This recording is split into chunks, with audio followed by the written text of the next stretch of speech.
Here is the fully edited transcript with all corrections applied. Grammar, punctuation, spelling, and capitalization fixed. All personal names, ages, adjusted younger where applicable, though none were explicitly stated, and the implied location details replaced with realistic American equivalents.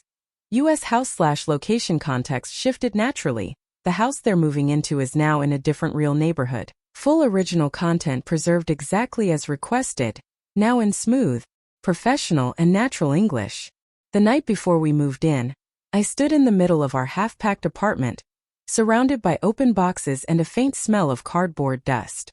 Sarah was leaning against the kitchen counter, arms folded, her expression caught somewhere between exhaustion and something sharper, something that made the back of my neck tighten. We were supposed to be excited. A new house in the Maplewood section of Rochester, New York, a new neighborhood, a fresh start. But her silence was heavy, like she was holding something she didn't trust herself to say out loud. It had been a long day. We'd spent hours packing dishes and wrapping picture frames, arguing lightly about what to keep and what to donate. Normal moving stress, nothing alarming.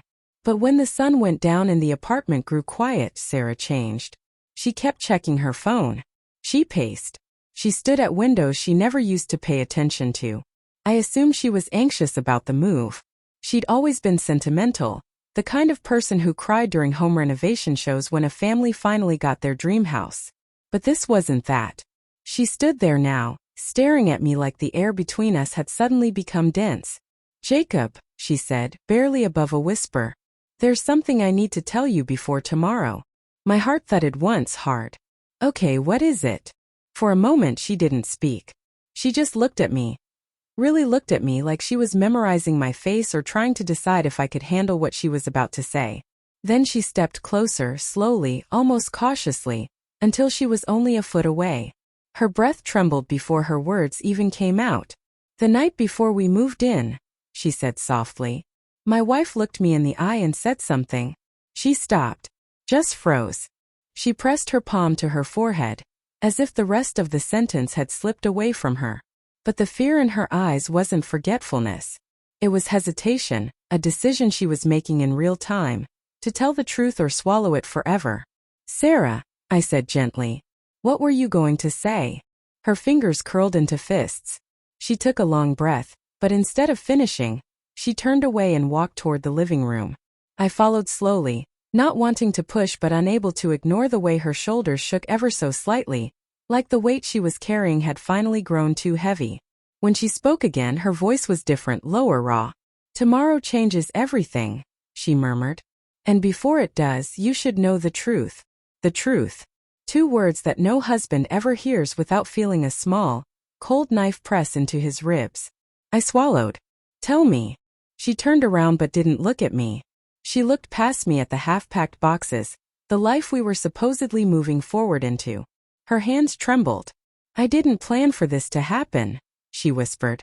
"I never thought I'd be the kind of person who does something like this." A slow sinking sensation spread through my chest. My mind raced through every dark possibility.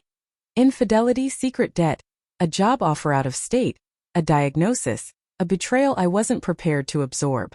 Every scenario hit me at once like a train. But she still didn't say it. "Sarah," I said more firmly this time, "you can tell me. Whatever it is, I need to hear it." She closed her eyes. "You don't understand. Once I say this, once it's out, you won't look at me the same." Silence stretched between us, the kind that changes a room. I stepped closer and gently touched her arm. "Nothing you say will make me walk away." Her eyes opened slowly, shining with tears that hadn't yet fallen. She stared at me for a long moment, almost like she was testing the strength of my promise. Then she exhaled a shaky breath and whispered, "I wasn't supposed to tell you. He said it would ruin everything." My stomach dropped. The word hung in the air like smoke. Sarah covered her mouth, shaking her head violently, as if she regretted letting even that slip. "Please, Jacob, please don't make me say the rest." Not yet. But it was too late. A door inside my mind had already opened, spilling every question I never thought I'd need to ask.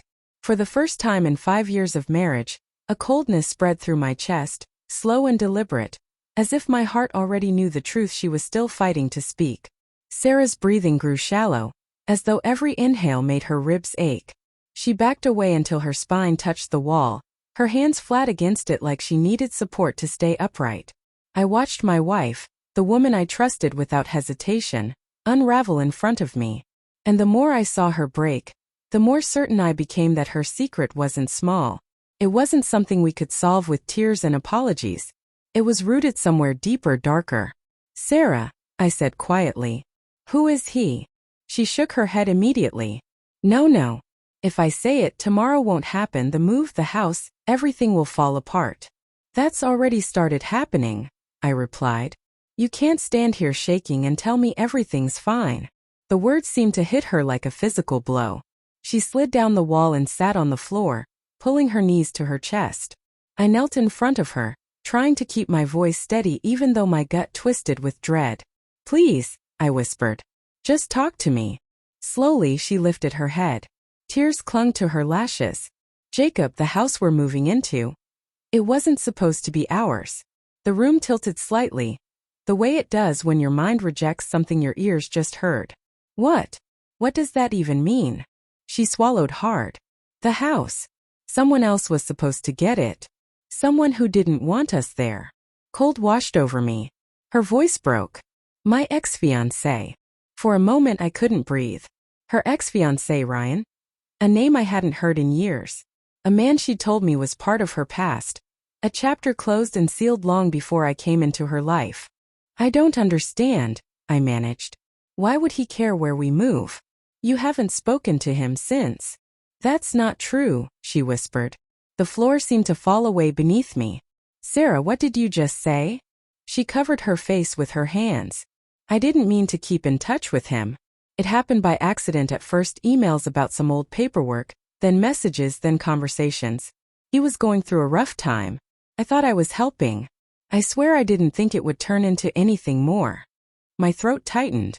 "More, Sarah? What do you mean more?" She didn't answer. She didn't have to. Her silence was its own confession. I stood up abruptly, pacing in a tight circle as adrenaline pulsed through me. "So you were talking to him behind my back? For how long?" "A year," she whispered. I stopped in place. A year. 12 months of conversations with a man she once loved. 12 months of secrets. "And the house?" I asked, barely recognizing my own voice. She looked up at me with a trembling expression.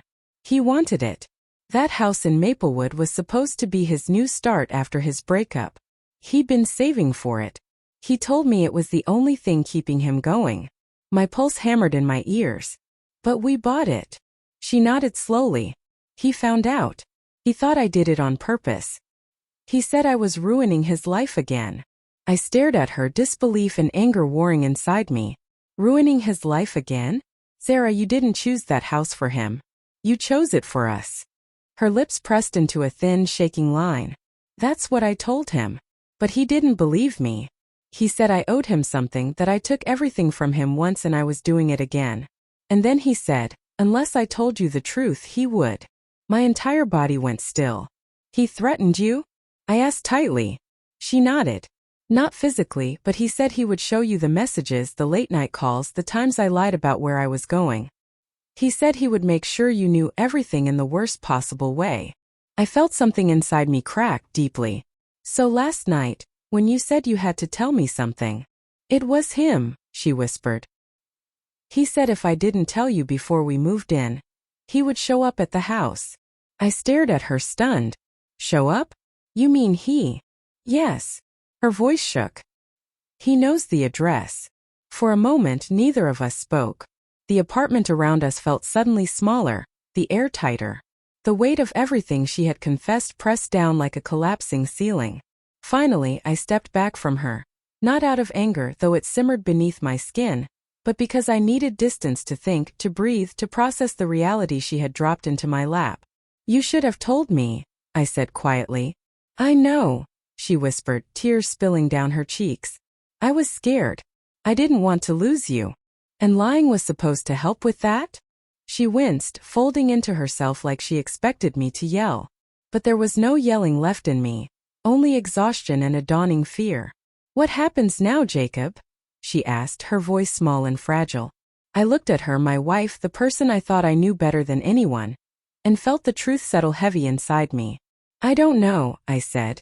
But tomorrow, when we move into that house, we won't be the only one showing up.